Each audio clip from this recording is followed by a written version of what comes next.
So guys, ipapakita ko pala sa inyo yung aking mga koleksyon. Ito po lahat. Ito, share for sharing lang po ito. Itong mga barya na to. Napabayaan itong mga koleksyon ko guys na dami nito. Ayan, iba-ibang pera to guys. Ayan. Ito yung mga koleksyon ko. Ang kulang nito ng kulang sa alaga. Pabayaan ko na ito dahil iba na yung kinukolekta ko ngayon. Yung mga commemorative coin na. Yan, no? Tagal na to. Sobrang dami. Karami. Koleksyon na to. Mahal pa naman bili ko nito guys. Pinagsama-sama ko na lahat.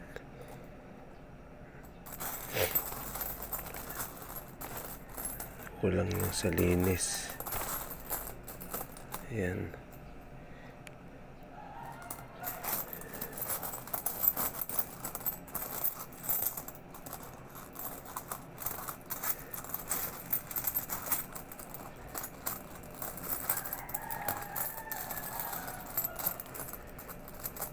Ayan.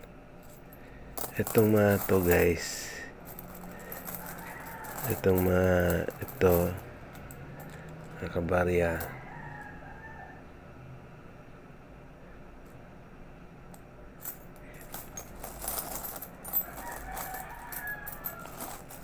Ayan.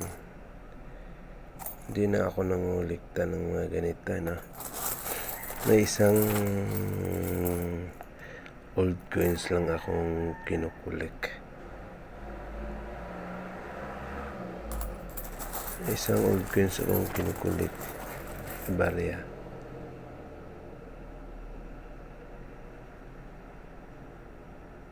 Yun ay itong ganitong coins.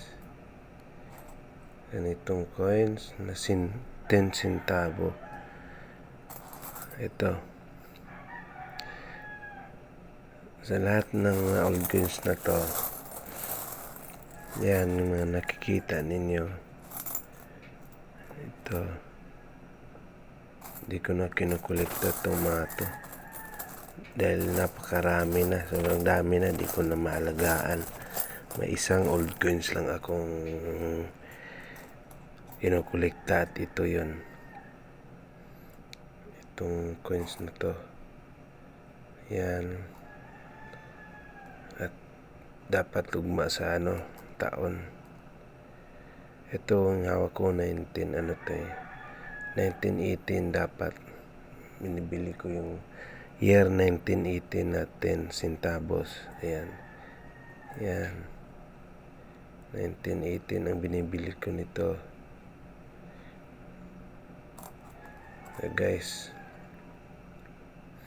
kung meron kayo, mag-comment lang po kayo sa comment section. Pag-usapan po natin. At bibilhin ko po itong ganitong barya. Ayan.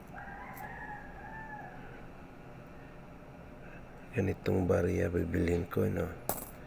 Year 1918 pababa. 1945 pababa. Year 1945 pababa guys, yung may babae dito sa kwan. Pag meron kayo guys, benta nyo sa akin, bibili na natin.